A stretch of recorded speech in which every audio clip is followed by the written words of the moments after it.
Hi, George here, and we're about to take a look at this week's progress with the Chaos Orb. Good news is I printed something out. Bad news is I'm probably going to have to tweak some things.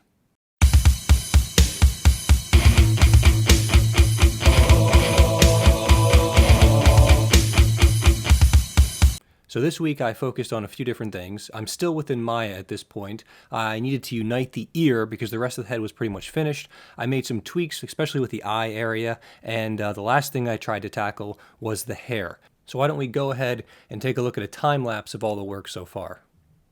All right, so we have that head again. I slice off half of it, bring back just the one side to continue working with it. I'll end up mirroring it to the other side later. The ear ended up being a giant pain in the rear. Trying to unite all those different edges together wasn't fun. It took a while to do that. To actually make this thing work, I ended up inserting a lot more triangles than I really wanted to kind of unite the two meshes. While I was working with the ear, I also noticed several problems, especially with both the size of the lower lobes, as well as how the ear intersected into the front. I had pushed and pulled vertices in completely wrong directions. So I ended up probably messing with the ear for near 30 to 45 minutes.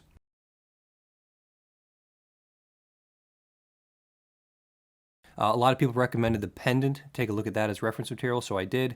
Now I'm playing around with the eye. I really didn't spend any time earlier on this. I need to create that lip that actually comes out over the eye. This is probably one of the reasons why I hadn't liked the eye for a while.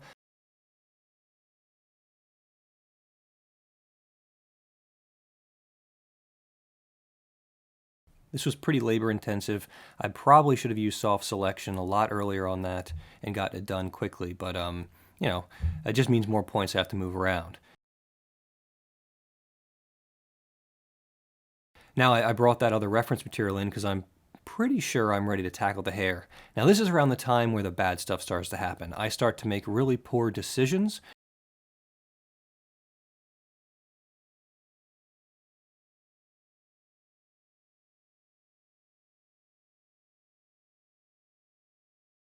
So what I'm doing here is I'm trying out different shapes, trying to see what will work for me to extrude along a curved segment. Originally I had tried making the surface live so that the curve would wrap around it, but I was having a lot of issues with the extrusion working properly, things getting flipped and so forth.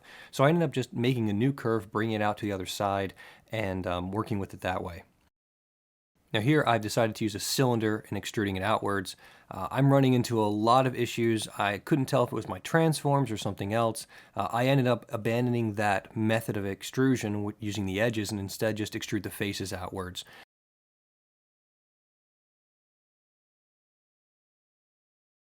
And here's where I end up playing way too long with the swirl in this hair. Now this entire method ends up biting me very quickly later on. I really should have just brought this in a ZBrush at this point and decided to build the hair out of the surface of the mesh. But for some reason I get this crazy idea that, hey, maybe I can do everything in Maya and I don't even need to bring it into ZBrush. So lots of tweaking going on here, lots of wasting time, lots of overworking a model that really should have just been stopped at this point and moved out of Maya. So here I'm trying to fill in those gaps. Not that it really matters, but if you look at the reference material, the swirl towards the end with the pendant kind of unites into one solid mass, and that's what I'm trying to do here.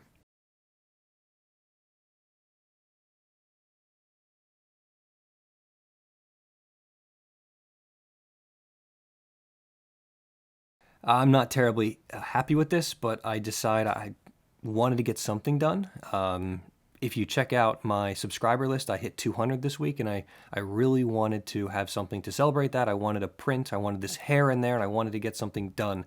So I kind of stupidly just trudged forward, taking all these different pieces of hair and moving them all around and trying to get them in the right spot. This takes a while, unfortunately. There probably was a better way for me to do this. Literally, the better way would have once again been taking this into ZBrush, subdividing the mesh considerably, and just using maybe an alpha that I'll create inside of Photoshop to pull it out. But I'm really not thinking properly. I'm just sort of on autopilot mode, moving things around.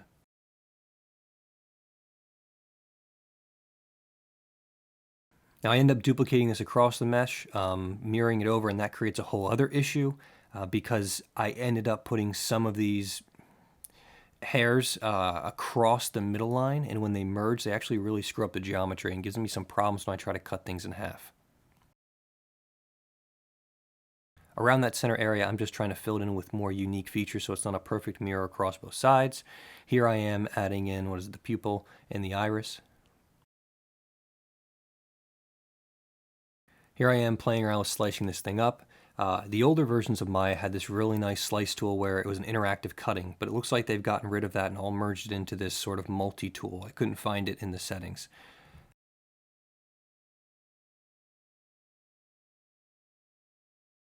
So here I am slicing again and again, and I keep seeing these problems where it's missing parts of the mesh, and I'm really battling this issue. And this is really because I decided to rush things, and I went too quickly, and I should have taken a minute to just back off.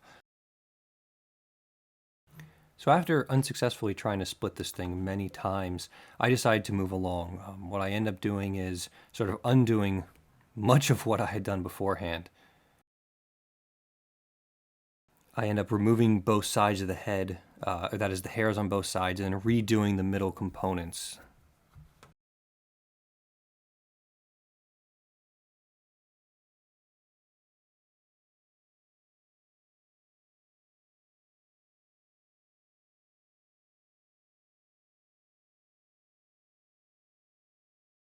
So I end up redoing a lot of the middle areas of the head. I get rid of the hairs down there, I reduplicate the surface, and I play for a while with breaking the face apart, putting it back together, breaking it apart, putting it together again and again. It's just not working.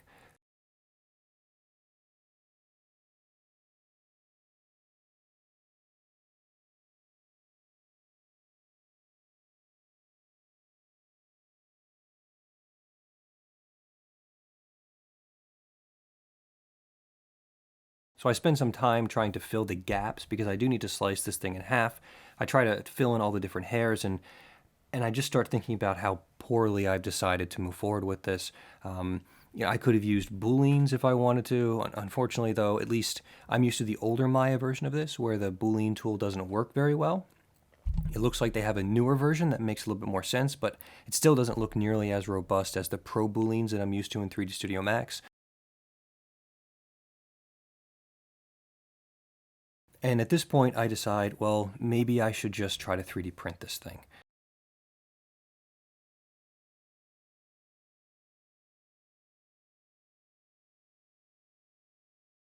So let's take a look at that real quick.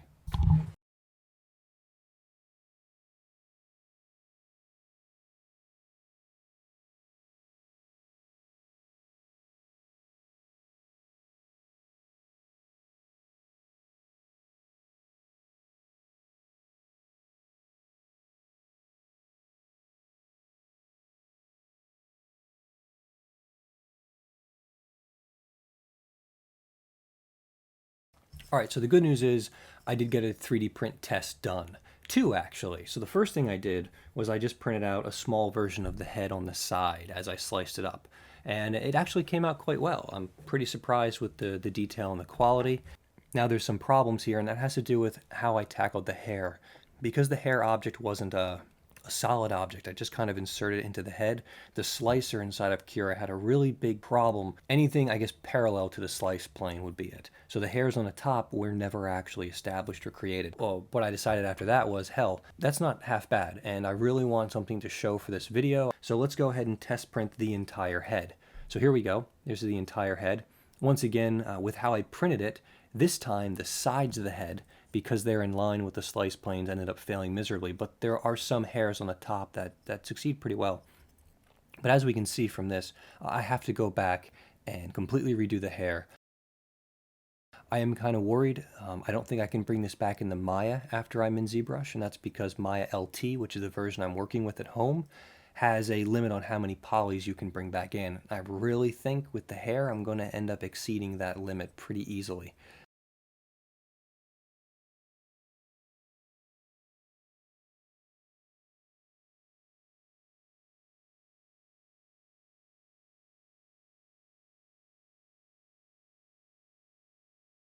So once again, I want to thank everyone who took the time to watch and who subscribed. I really appreciate it.